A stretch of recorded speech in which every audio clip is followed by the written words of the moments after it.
let's get down to business.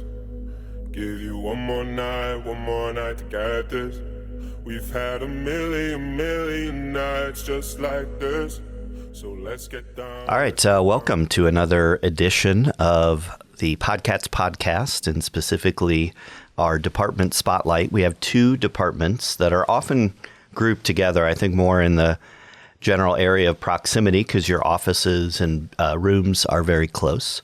We have the Ag department, and we have the Technology department here today. We have Mr. Dave Lair, Mr. John Mackinson, and Mrs. Caitlin Hayes. So welcome. Hey, how you doing? Hello. Good. We're going to, like we always do, start off with having you each tell us a little bit about yourself, maybe where you grew up, and then your background in education and what you are currently teaching. So, Mr. Lair, we will start with you. All right, I'm Dave Lair. This is, I think, my 8th year of teaching tech, 7th or 8th year of teaching tech. I'm formerly a math teacher. I taught math for 20 years. So I'm 27 years here, and I taught a year in California as well. So just under me, yeah. You probably won't catch up.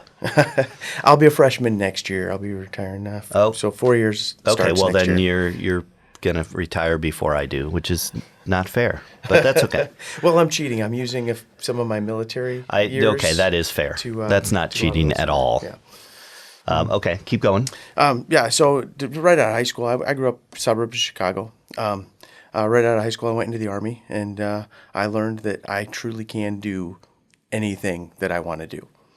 I was a mechanic, I was a carpenter, and a heavy equipment operator. I'm still in the military, in the Army Reserves, 34 years now. Thank you for serving.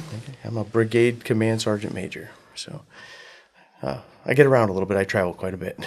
Yeah, and all things that probably help you be a successful teacher, especially in the field that you're doing, and you can talk a little bit about what specific courses you teach here in a few minutes, but I'm sure those experiences are something that attracted I don't know, were you hired for the technology part? Were you hired when Johnson was the principal? Yes. Yeah. Okay, got it. All right, Mr. Mackinson, how about a little bit about John Mackinson? John Mackinson is a graduate of Morris Community High School. Went to ISU straight out of high school to try and play football till an injury cut that one short. My background was a lot with farming. Growing up as a kid, my relatives owned and operated a dairy farm that's still in operation north of Pontiac. My father also built houses in the summertime and coached a lot of sports. So I was always around athletics growing up, and around the construction business a little bit too with that. I teach just industrial technology and also agriculture classes. Actually, this year more ag classes than tech classes in that end of the building. But I've always kind of floated around. And you're also at Heartland. I'm at Heartland at night too. I teach welding classes there at night. Got it. So yeah, you're busy. I don't see home very much. I'll put it that way. It's kind of a theme in our department. Yep. Yeah. All right. Caitlin Hayes, the ag teacher, one of them, I guess. I'm a graduate of Normal West, so it's kind of fun. I was a part of the swim and dive team, the cheer squad, the FFA, kind of anything. Graduated from here in 2018. Went to Western Illinois for a year and a half. Decided Western was not for me. Mm-hmm. Transferred back home to ISU. Got a lot of experience. I had no experience aside from high school in ag. Got a lot of experience, TA'd for more classes than I can remember. So that was really fun. That helped me get my foot in the door with education. Now I'm the ag teacher. I've been teaching for 3 years total, 2 years here. Hopefully there's not as many years that I need to till I retire, but that'll be quite a ways. The youngest one by far in my department. I hope that Tier 2 goes away. Yeah, we'll see. Otherwise, I'll think they want be me 6 feet under by the time you Yeah, they want me get to to teach till I'm retire. like 70, and I don't know if we want me to teach till I'm that old, but we'll see how it goes. Yeah, I'm not sure how all that's going to work. Like, Yeah. I'm thinking about a 67-year-old kindergarten teacher and the amount of energy that it takes to do that. They'd have to have like cranes in the ceiling to, pick them up off the Yeah. floor after they sit down for story time. No, Yep. that'd be bad. Plus, another thing that I don't think they necessarily thought through is there's going to be about a 10-year gap where no one retires. That's true. Because the tier 1 people will be retired and then the tier 2 have to go another 10 years. And so what happens when you get a degree in education and you're like, well, there's 0 jobs? I mean, there's going to be people that are quit or whatever. But anyway, Yeah. I don't think that's the topic of this Not the thing, podcast episode. Sorry about that. So But yeah, so I am the only FFA advisor here as of right now. Hopefully we continue growing and can get another FFA advisor because it's a big job. We coach anything from livestock to public speaking to how to conduct an actual meeting. So kind of everything. yeah. Yeah, FFA has been strong at Normal West and Unit 5 for quite some time. Yeah. So Hopefully we keep growing. yeah, agreed. So let's talk a little bit more specifically about some of the classes that you teach, Mr. Lair, if you want to start, and then maybe tell us the favorite of those classes that you teach, what you enjoy most. Not the like, oh, I like 6th hour because this, but just in general, the topic and the class that you are most enjoy teaching. Okay. Well, I'm going to go back a little bit to the transition. You're not allowed to do that. Oh. No, just kidding. From math to tech. Okay, got it. In math, I kept moving more and more towards the applied side. Kids would say, hey, when are we going to use this? And my examples all came from construction. So, we would talk about pitch, and I'd talk about roofs. We talk about slope, and I'm talking about stairs. And so I was bringing all these examples from construction. And so we started a class called Geometry and Construction. Amazing class. I mean, it is the best way to learn geometry. Now, at this point, I'm still a math teacher. I was teaching geometry, but we would switch. One day we would do math, and the next day we would use it to build. And I mean, that is by far the best way to learn geometry. Now, the problem is it's hard, right? Because it's, you take away the theory and you are actually applying the math. And so we lost some ground there with our counselors and stuff. So that class hasn't run for a few years. But in the process, after teaching that as the math teacher for the first year, I was working, I was also teaching construction, and I really enjoyed the construction side. So through my experience in construction, my math license is a professional educator license. My tech license is a CTE license based on experience. And so I moved downstairs, right? I moved from math to tech, and an amazing move. It completely saved my career. Just the burnout of grading math every single day was real. It was hard. I loved math. I loved teaching math, and especially geometry, just the applications that come with it. But the grading just wore me down. And I still have to grade stuff in tech, but it's different. It's And more project-based, I'm sure. Yeah. So now I teach Intro to Woods and Metals. And so first semester's woods, second semester's metals, and then I teach the woods and the advanced woods class. The woods and advanced woods are my favorite. The intro is great, and it's so cool seeing kids that have never used tools before making things. And, they'll start looking at something and they think, oh, wow, this is cool. And then they think, oh, this is hard. And then they come up with a project that's just amazing, and it's cool again, My youngest is taking the Intro to Woods and Metals next year and is really excited about it. He's it'll be right up his alley. So, but and if after the sequence of those 3 classes, the students should be able to design and build just about anything. We teach the panels and drawers and all the stuff that goes with it, all the tools, and a lot of skills that are useful. Like I just had a face come off of one of my drawers, and it did not come off in a very good way. And I'm like, how in the heck am I going to? So I might have you over to help figure out how it's. Anyway, I'm not going to get into that. So, Mr. Mackinson, what do you enjoy teaching? What do you teach, and what do you enjoy the most? Right now, I'm teaching 2 welding classes. It would be Heartland dual credit welding classes. And then I have the Ag Mechanics course, the Ag Business course, and the Animal Science course. Wow. I've been all over down there in that department teaching through the years. When I first started here, I was asked by Mr. Eater to get the shop program end of that program up and going, as he labeled it. Mm-hmm. And at that point in time, I was teaching what we have now as Introduction to Metals and Woods.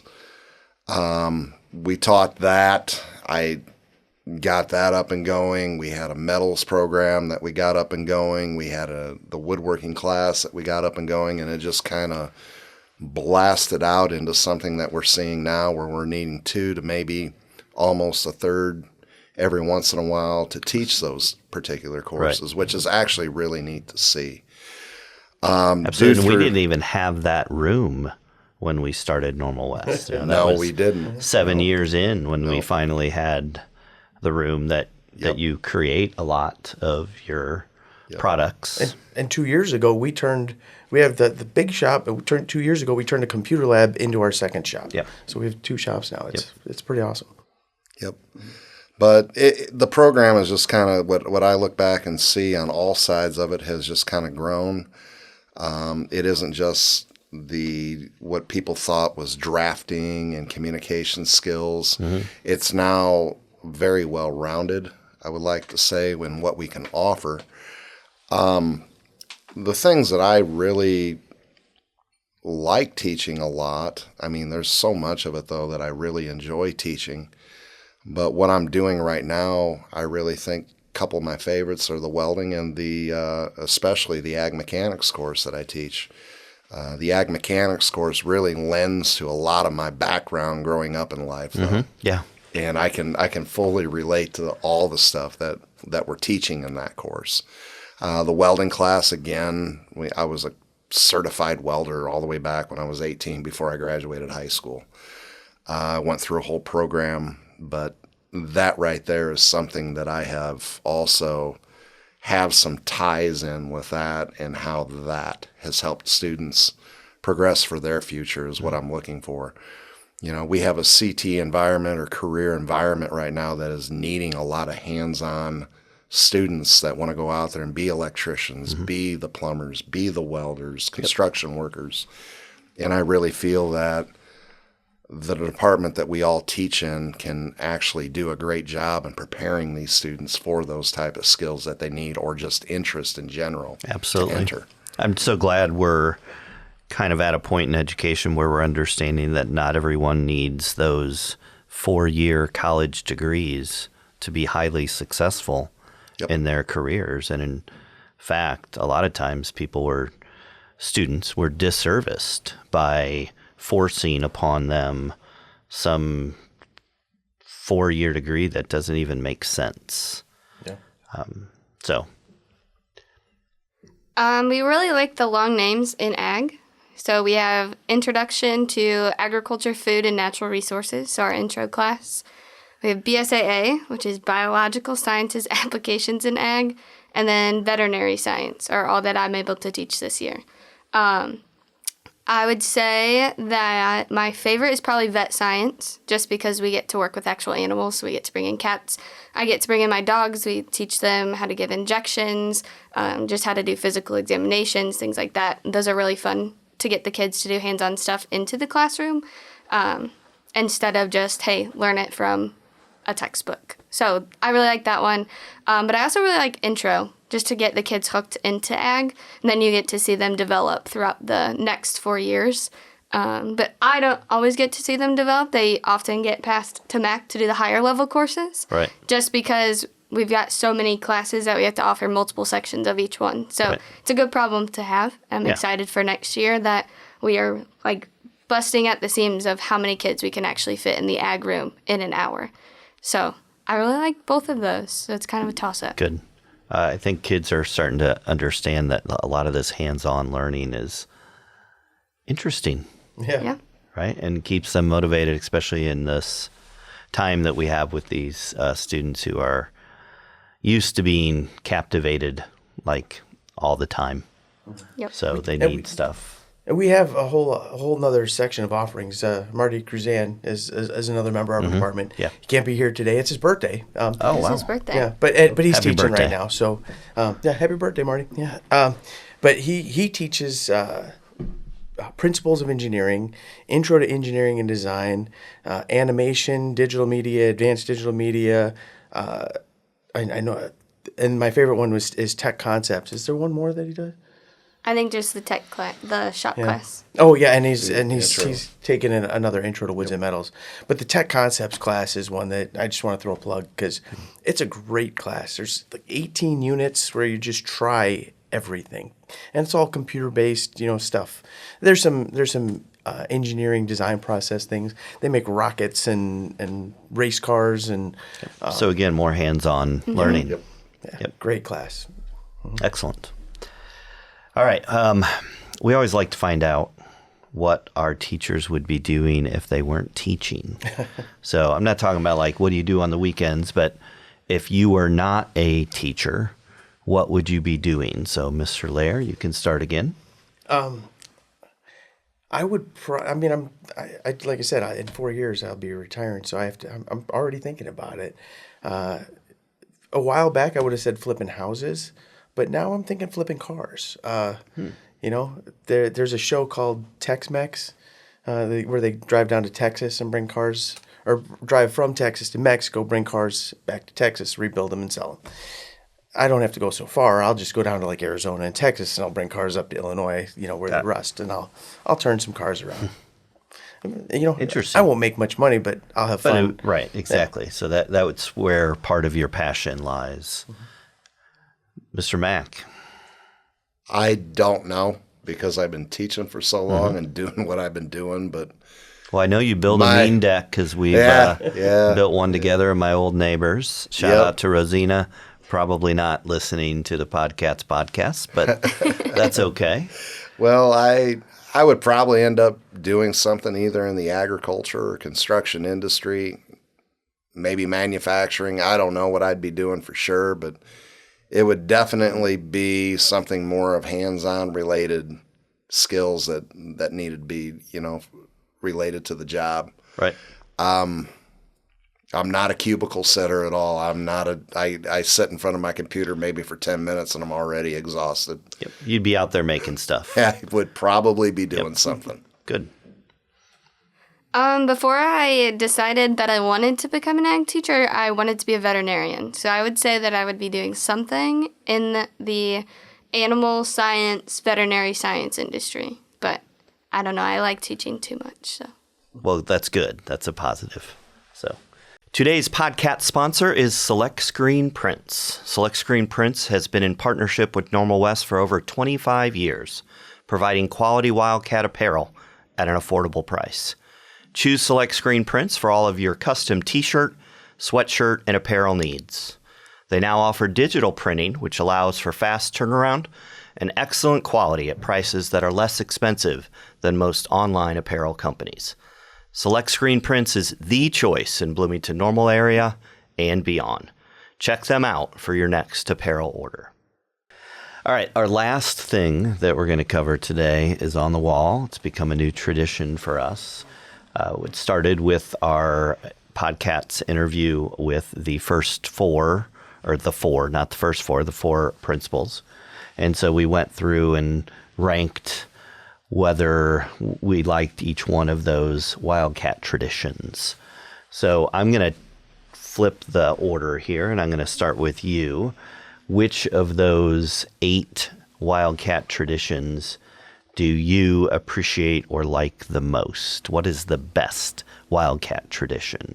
I'm going to have to go with senior bricks. I actually have 2 senior bricks in the school. I have one that I teach next to every day. That's and illegal. We're going to have to erase one of those. And one in the senior hallway. And so senior bricks were really cool because my senior year, it was the first year that we offered to do them in the ag room. So Okay. it's really fun to now get to go back and teach right next to where my That's passion cool. for ag ed started. That's cool. Yeah. Cool. Good choice. Always in the middle. All right, here we Mackinson. go. My favorite would be March Madness because of my love for basketball, and I get to cook the food for that day Oh, too. it's so I love good. that. It smells so good down in our department. Yes, for a smoking couple every- days. Yeah. I mean, maybe we should do an April Madness as well. And yeah, we appreciate it. So for those of you who are listeners, Mr. Mackinson in the last couple of years has become the person who makes the smoked pulled pork, and that's one of the main items. We didn't have it up until a couple of years ago. We had chili and hot dogs and nachos.